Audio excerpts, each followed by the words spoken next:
Welcome to Glow Natural, the podcast about living naturally, experiencing fully, and radiating your brilliance. I'm your host, Lisa Jendza, and I love sharing with you deep and meaningful conversations with all of my guests. Today, I'm so thrilled to have with me Dixie Gillaspie, a consultant, coach, and Firestarter, and confirmed coffee fanatic. She's allergic to can't and in love with story, the author of Just Blow It Up, Firepower for Living an Unlimited Life.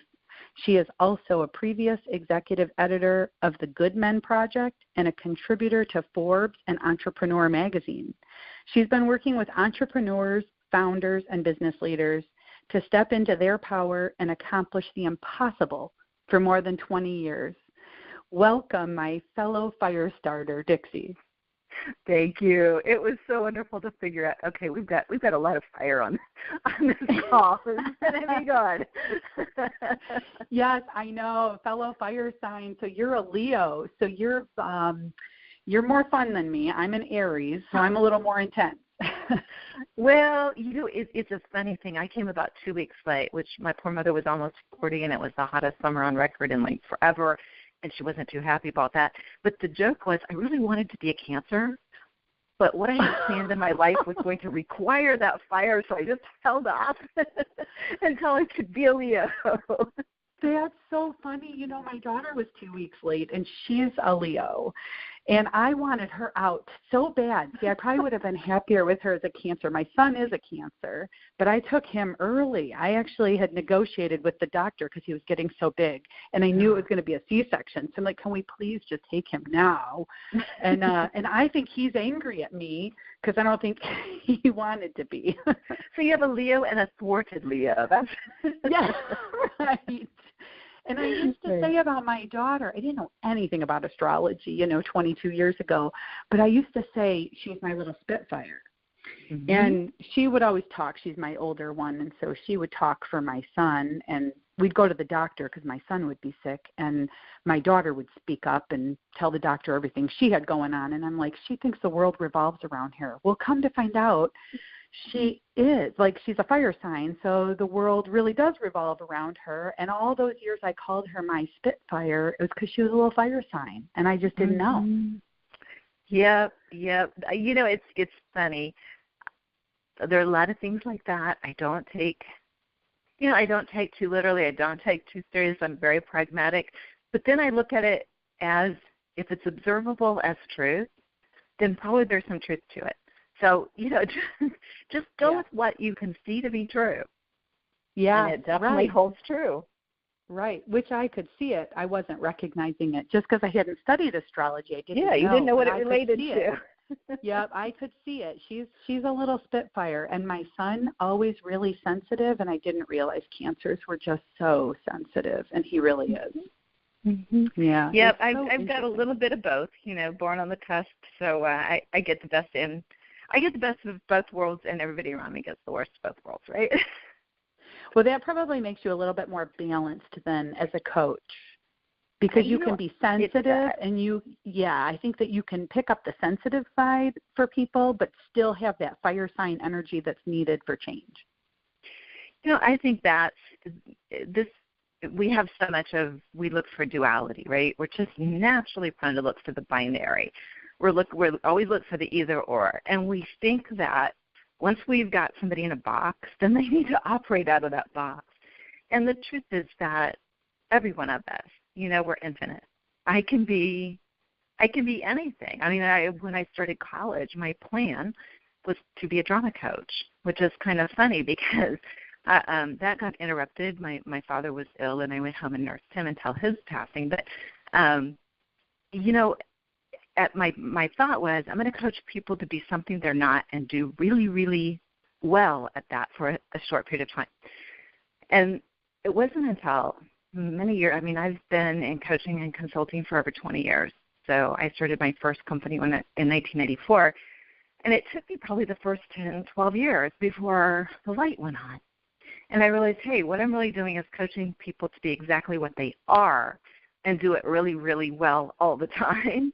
But part of what, you look at when you coach people to be what they are, and you talk about that glow and how, that radiance comes from inside. is that also embracing the fact that we're not all anything. You know, that I don't have a dual nature. I have a rainbow nature with, you know, every color of the rainbow and everything in between, like all hues. So just because I'm predominantly something doesn't mean that I can't be anything else. Right. This sounds beautiful, almost poetic the way you say it. Oh, I'm a secret poet, but don't tell anybody except, of course, your listeners. You're going to know. So drama coach, poet, all before, so now you bring all of that into your coaching. Actually, I could see where all of that would be helpful as you're coaching people. And so I've noticed the duality in the masculine and feminine energy, and I became hyper aware as I left corporate America and owned a wellness spa. I went from being in IT surrounded by men to working in a spa surrounded by women, and I came to realize that was really my attempt to get more in touch with my feminine side, because we have that duality, but we're not always conscious of it. Not only do we have a duality of nature, although all of that is on a spectrum, you know, everything is on a continuum, right, from 1 to 100 or 1 to whatever. But more than that, we have an imbalance of value based on that supposed duality. So what I mean by that is our culture has come to overvalue the extreme masculine traits. You know, you hear about toxic masculinity. Well, masculinity in its natural form, so to speak, is not toxic. Any imbalance is toxic. So we have gotten to value stoicism, which, you know, it's great to be able to be stoic, to be able to master your emotions in the moment and not let everything show up on your face and in your body language is an amazing ability. It's important to not just show everything on the surface immediately. But when we say, well, we want that now as a character trait, we want you to always be stoic, we want you to never show emotion, unless, of course, it's anger, we'll give you a buy on that. And, you know, we want you not to cry, and we want you not to grieve. Well, we've just made those traits toxic. And what's happened, I think, for so many women, either we've tried really hard, and most of us who have spent some time in you know, corporate structure and corporate value systems, we've tried really hard to embody more of the masculine traits because that's what's valued. And we were taught that's what you had to do in order to become a business leader, right? But women who have not made that adaptation have learned to believe they're less valuable. I don't know which is sadder, but believing that you're not as valuable because you're, you know, more predominantly balanced toward the feminine, or believing that you have to balance to the masculine in order to be valuable. And, of course, there's another aspect of that, which we might say doesn't affect women, but that's not true. Because the other thing that's happened is men have foregone embracing and embodying their own feminine characteristics, which we might say, well, that's on them. That's their problem. But, of course, it shows up in the way that they treat women and the way that they view women, because they made that decision and that effort to not show anything that might be considered a feminine characteristic because it's not valued. So what do you think they think when they see a woman who's fully embodying that characteristic, especially if she happens to be on their turf in the workplace or, you know, driving a car or whatever? Of course they think less of us. We're not as powerful. We're not as valuable because they've been conditioned to believe that those characteristics, when they're embodied and exhibited, are not valuable in our culture. And yet the truth is everybody walking this planet has their own unique balance that's natural to them, that's in balance for them between the masculine and the feminine. And even when I was a little girl, I was really girly in some ways. Like I liked pretty things and I had dolls that, man, I could outplay most of the boys at any given game. I could climb a tree faster. You know, I rode the horses bareback, you know, flying up and down the alleys, and most boys were scared to death to get anywhere near my ponies. Which was I, masculine or feminine? Well, when I was a little girl and people weren't editing me as much as they did after I started school, I didn't think about that. I just did what I wanted to do and what I was good at. And then I started school, and my parents were, you know, kind of, I shouldn't say kind of, I grew up in a Christian cult. It was very traditional. Girls wear dresses, put their hair up, and behave like little ladies. So as soon as I was in school and out in public, all that got edited. And all of a sudden, my perception was that I was supposed to be girly, that by being girly, I was also supposed to be weak, and I was also supposed to be in second place. And that's what so much of our culture has done, and it's definitely toxic. Yes.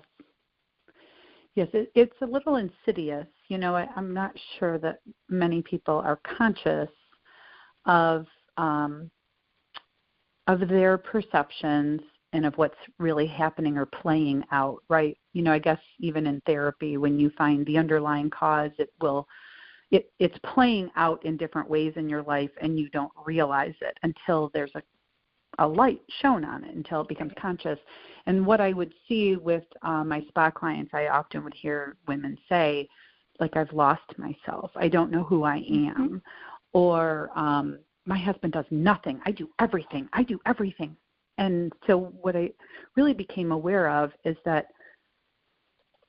not in all cases, but many cases, we've lost our ability to receive. So because we don't let go of the masculine after working all day and working all week, our husband can't give to us because we can't receive even if they were giving. Sure.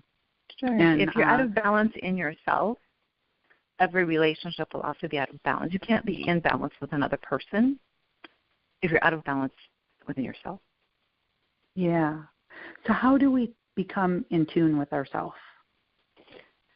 You know, I think so much of it comes down to understanding and, as you say, you know, being aware of what's reflected back to us and making a conscious choice about whether or not we're going to accept it as true. So you mentioned therapy, and, you know, therapy is an amazing opportunity when you're working through trauma and something that's individual, but it isn't always, and I won't say that therapy can't, because there are certainly therapists who are also amazing coaches and that really do work on mindset, not just trauma recovery or mental health.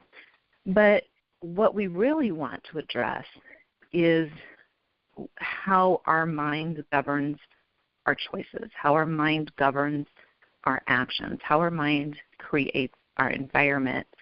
And there's so much work on the mind. It's kind of interesting because it's a concept.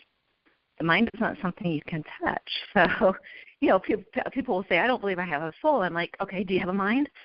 Yeah, I got one of those. Good, touch it. Tell me where it lives. What is it? And, of course, we can't because it's a function. So I've heard people say, well, the mind is the brain at work, right? And yet the mind is capable of things that the function of the organic brain isn't. And so I've just come to understand for myself, this is kind of my own little shortcut to understanding, that the function of the mind is the intersection of the function of the brain and of the soul. And when I understand it that way, then I understand that my mind is set, literally where my mind is set. My established home for my mind governs everything.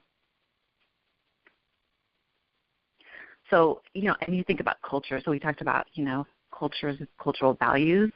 You know, culture, I just look at as the prevailing mindset of a group or organization. You think about culture, which is a bunch of people's mindset that happens to be similar, and they happen to be the people who have the most influence in that group.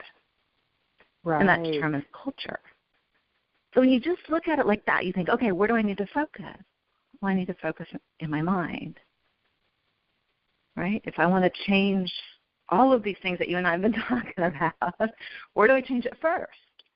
Right? Well, I change it in my mind, and that is really two things. It's neurological, the material body, the brain, and the body-brain, so to speak.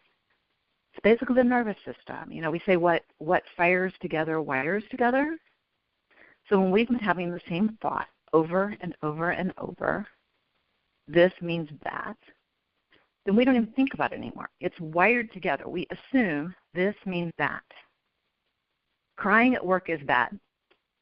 Why? Well, I don't know, it just is. Right? That has fired so many times. It's wired. Right. Showing emotion at work is a girl thing to do, and girls can't do well in business, so don't do what a girl would do in business. That's what's been firing that whole time, but it's wired to the point that we don't even question it. So part of all of I can feel the truth in that. It gets deep. Yeah. So part of it is to start to challenge the neurological processes. And that's one of the things that we do in our business, and that is my partner side of things, is the neuroperformance and the somatic, the body programming.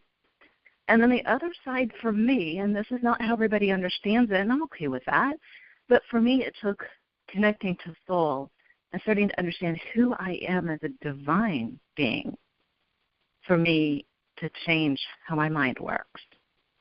So there's neurological, which is the thought process that the brain is conditioned to, which has to be interrupted. Mm-hmm. And then that greater sense of identity, which I understand the soul, that told me this is what you came to do. This is who you came to be. And anything that's a departure from that is going to be painful. Yes. Yes, that's truth. We've all felt that, right? I mean, I bet everybody listening is doing the same thing. Like, oh, the nails on chalkboard. Yeah, I remember that kind of pain. That's not something I want to sign up for on a regular basis. Well, it was probably where I was in my life, but I could sense that from a lot of my clients coming in at that time who were very frustrated or feeling stuck. Mm-hmm. And I thought, well, you're just mirroring me. But it's that pain that something has to change, but I don't know what, and I don't know how to change it. And so I had one woman look at me for an example, and she said, she wanted to leave corporate, but she said, you don't understand, Lisa. Once in insurance, always in insurance. And I'm like, well, I don't know. I've been in IT since I was 18, and now I own a wellness spa. So I guess anything's possible. And I mean, she looked at me. I'll never forget the look on her face, because you could see it register like she never thought that was possible. Because we get in those these belief systems that say, this is all I know. So I can't go anywhere else. I can't do anything else. I don't have value anywhere else. Yeah. Sometimes the other thing of that I see, because I've had two major crisis moments like that where I really had to go back and revisit passion and purpose and what fires me up and why I wasn't fired up anymore. At one of those junctures about 12 years ago is when I turned more to coaching than to consulting. So before that, the focus had been on organizational development, and I changed my focus to personal development, working with entrepreneurs, and it made a huge difference. And then about 2 years ago, I came to that same kind of crisis point where that little internal fire was a little flicker, it wasn't a big bonfire anymore, and I had to reevaluate. But I've worked with people, too. They've reached burnout, not because of what they're doing, but because of where they're doing it and how they're doing it. So sometimes we'll be like, but I can't do anything else, and then you get to the core of it, which is my job to help them get to the core of it. I don't get to the core of it, but they do. And they realize, oh, hey, it's because I really don't want to not do what I'm doing. I really don't want to be in a different industry, and I really don't want to be an entrepreneur. I really like working with a larger organization, a larger team, but I'm miserable where I am, and I'm miserable with the way that I am being forced to do my job. And it has, the symptoms are almost the same, but the solution is different. Right. I see what you're saying. So it could actually be multiple different causes causing that feeling. Yeah, one of the things that I wrote in Just Blow It Up, and it's one of the questions that I ask myself and everybody else, probably just enough to be really irritating, like don't ask me that question again kind of territory, is do you want what you want or only what you want to want? And I'm definitely going to read that. That came actually out of a client session. The client kept saying, this is what I want. And he had a long list of reasons that's why he wanted whatever that was. I don't even remember now. It was over 10 years ago. I don't remember what it was that he thought he wanted, but I could tell there was no energy behind it. There was a lot of fear, a lot of dread. no desire, no energy. And he would give me this long list. I want this. And finally I said, do you just really, really want that, or do you feel like that's what you should want and you'd really like to be able to want it because that would make things so much easier? Oh, my life would be easier if I really, really wanted that. But it's harder because that actually isn't what I want. Yeah, I heard Gina DeVries say this on a recording I listened to just recently where she said if someone tells you, like, this isn't what I want anymore, dig a little deeper, because she said often we can appear or be unhappy, and it's not that we've lost the passion for what we do. It could be that we're not feeling rewarded or that some other piece is lacking, right? And I remember that really resonating because people often think I closed the body wraps because I didn't like them or I don't believe in them, or everyone always asks, why did you close? Because I'm very passionate about what I was doing. I was helping to detoxify women, but I also felt that I was still playing on such a small scale that only seeing 4 or 5 people a day, only in the Detroit metro area, like I wasn't getting my voice out there, and I knew there was something bigger for me to do. But people often assume it was because I didn't like the body wraps. And I say, no, it was because I had to move on. And so it wasn't that I wasn't passionate about it. It's just that my passion was bigger. Yeah, it is an artificial limitation. You know, when I'm coaching, a lot of times that kind of thing, you know, comes out, and people would say, well, maybe I don't know what I'm passionate about, or maybe I don't know what my real purpose here, you know, on earth this lifetime, you know, is. And when we look at what they're thinking of next phases, we find the purpose is basically the same. Helping women detox and change internally so that they project that glow, you know, out into the world. Purpose is the same. The method and the activities required were different. And it's just the next, it's literally the next stage, pun intended, for you to take on. And that's actually so common, and it's why people get so confused, because at some level they know that's still right, but when they go to do it every day, it feels wrong. Yeah, I was getting resentful, and so then that was taking a toll on the business. So because I didn't really want to be there anymore, because I kept thinking if I'm here every day and I'm here until 11 o'clock at night doing laundry, I'm never going to figure out what that next step is. I have to pull away from this. But when I would talk about selling it or closing it, basically I got like disapproval, you know, and disappointment from people. So. Yeah, because, you know, when they're, and especially if they're picking up on the fact that this is a true love for you, then it probably feels like abandonment of who they thought you were. I mean, to some people it will feel like a change in your very identity. And I remember going to a seminar. I was a very, very young office manager for a medical practice, and it was a big medical convention. And the keynote speaker talked about changing your paradigm, and that, you know, when we start to change, everybody around us already has this idea of us. So we talked about, you know, what fires together, wires together. Everyone around us, and the closer to us they are, the more true this is, they have a lot of things that have fired together about us, and it's now wired. So they have certain expectations of us that are wired together in their brain pretty much permanently because it's fired that way so many times. They identify you as this. They expect this from you. They have a belief about you that says that you truly love what you do, da-da-da-da-da, and so on. And you start to change that. You've caused them pain, honey. You've literally said that wiring in your brain that relates to me will no longer serve. Yeah, bless their hearts, you can't blame them if they try to put you back in a box, a little cardboard cutout with your face on it that says, this is how I understand you. Please don't change it because that will require work from me. Oh, Dixie, I'm sure that that's going to help so many people because I just really felt that. I spent several years agonizing over closing, trying to sell it. I had 2 buyers fall through. But to this day, I've been closed for 2 years.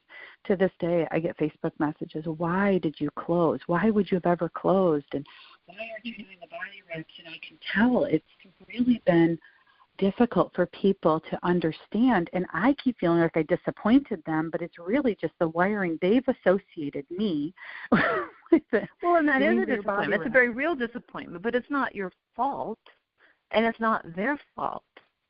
It's just a natural thing that happens. It's no different than quitting any other job. Obviously, you and I both have met a lot of people who wanted to move away from one job to another job, or move away from a job to entrepreneurship, or a mother who's ready to say, okay, I've done the stay-at-home mom thing, done with that, ready to go back to work, right? So that's quitting a job too. So It's no different than any of those things where sometimes people are bitter. You've left jobs probably, I know I have, where it's kind of like, okay, if you're leaving, forget notice, forget anything, clean out your desk, go. We don't ever want to see you again. Here's your 2 week severance pay. You're out of here. And they're very angry and they're very bitter, and they will.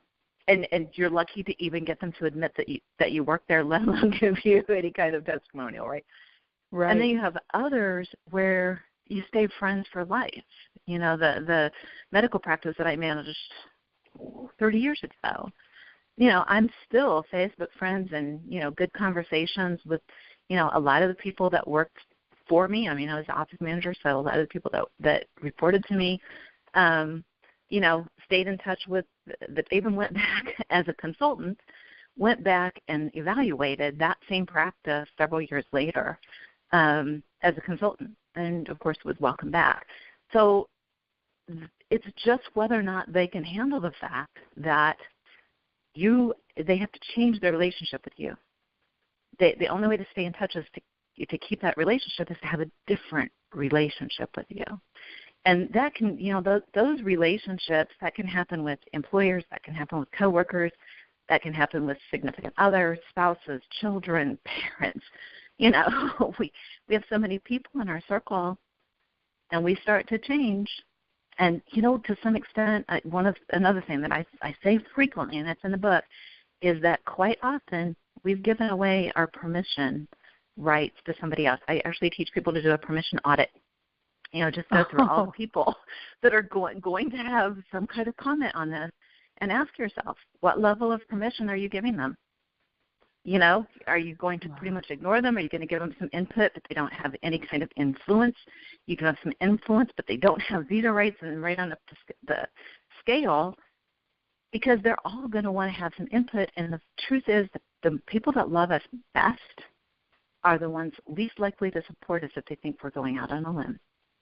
Yeah. Because they're terrified for us. Right. Wow, that is so insightful. I mean, this is what traps people, and this is why so often, I just posted on Facebook, I saw this meme about being stuck. And I'm like, this is so me. I don't know how many times in my life I've said, oh, I feel so stuck. I used to hear it over and over again with clients that came through my spa, like, I'm so stuck, Lisa. I'm stuck in this marriage. I'm stuck. I'm waiting until the kids grow up. I'm stuck in this job. I can see where we get trapped by these perceptions that other people have of us, and trying to keep the peace and keep everybody happy and be all things to all people. But that's where duality freezes us as well. So many people that think they're stuck, they're not moving at all because they can't move as fast as they want to, or as definitively as they want to, in the direction of their dreams, so to speak. So, I talk a lot about the types of brick walls, and one of those brick walls is just the brick wall of circumstance. It's just, this is true right now, and it being true right now means that this thing that you want to do is impossible right now. It's not possible the way you want to do it, or, when you want to do it. But it doesn't mean it's not possible at all. So, learning that, it's just circumstantial. How do you move past the circumstances and move in that direction? And I always tell people, think about how you can take baby steps in that direction. So I had one person that I was working with that created a success map, which is something that I do with clients. And he said, we've always wanted to travel the world and go into like the little hole-in-the-wall restaurants where the natives eat and experience true native cuisine. Mm-hmm. But we can't afford to do that kind of traveling right now. So that was his dream, and he saw it as being, way, way, way, way out there. And I said, when was the last time you took a day trip and went to another city and went to an ethnic area of the city and ate where people who live in that neighborhood eat? And they never had. And I said, if you want to rewire the brain to make the brain accept the possibility that this can happen, then you got to start taking steps in that direction. You got to have experiences that are as closely aligned as possible to what you want to create, because that's how you're going to teach the brain, the programming center, that it's possible. It's also a way, from the soul standpoint, to have that conversation with your soul and say, see, I'm going to do this. And that energy, that divine energy in us also answers with a, well, look at you go. What's the next step? What are we going to do? What do we do next, right? So if you're, for instance, you're still home with kids and you want to go back to work, but you can't go back to work, you're still raising kids. What can you do to prepare yourself for the kind of work that you want to do? Maybe it's, part-time job, maybe it's volunteering, maybe it's a course that you can take, maybe it's, a local college, whatever, but you can move in that direction, even if you can't go where you want to go right now today. That's fantastic. That is such a great reminder for me. Hopefully the audience really got that. I remember telling a client one time who was so sad because her mother talked her out of going to cosmetology school and she wanted to be a hairdresser. Her aunt and uncle owned a big salon and they offered to send her to Paris for training, and her mother said, no, you will be a school teacher because it's the most prudent thing, that's the best thing to do to raise kids, because you've got a schedule that's more conducive to being a mom. And so she became an amazing school teacher, but a little on the resentful side. Yeah. She wants to be a hairdresser. Now, raising 3 boys, and I said to her one day, I said, why don't you just go take a class? Just do what your soul is telling you to do, and probably if you just did it for fun, it would bring joy. And when you were giving those examples, I thought, wow, I've lost that little nugget of guidance. That was an amazing reminder. I love the example of, if you want to travel, just go to another city, immerse yourself in another city, because every city's got a different vibe. Yeah, that's awesome. Well, it was brilliant advice that you gave her too, so I hope you remember to give it to yourself.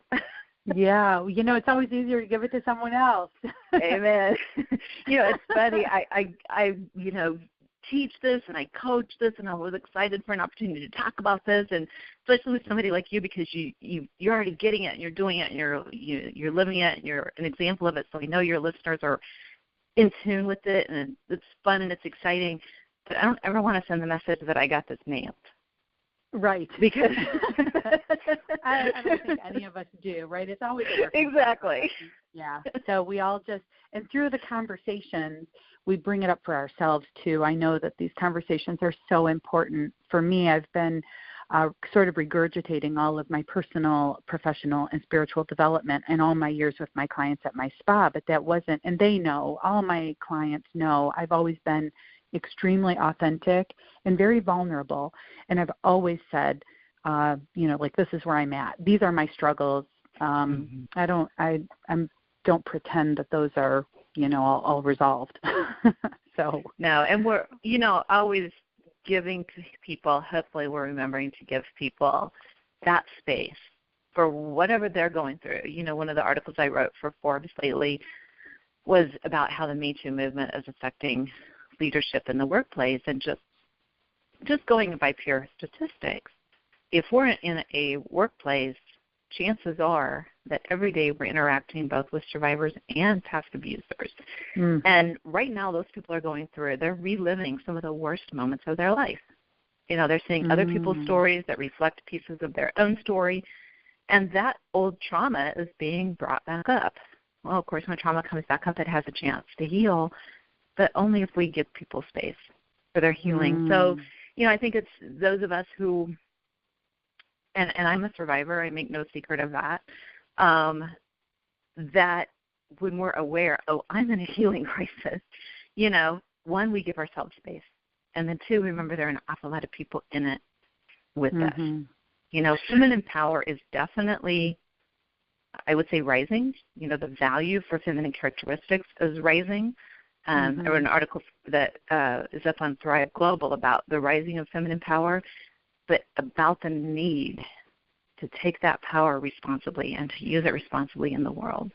And I think that's where people like you and I are in a position to do a lot of good. And I'm sure most of your listeners fall in the same category because I know most of them are women.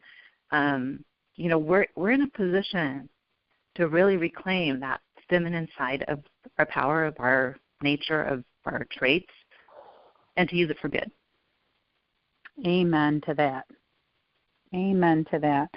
So, Dixie, you did a TEDx talk, which I saw online. I did. And which was amazing. So I want all the listeners to know that they can go get more Dixie online for sure. And then how would you like people to connect with you? What is the best way, social media or your website? Well, if you want a direct connection to me, then just email me, dixie@dixiegillaspie.com.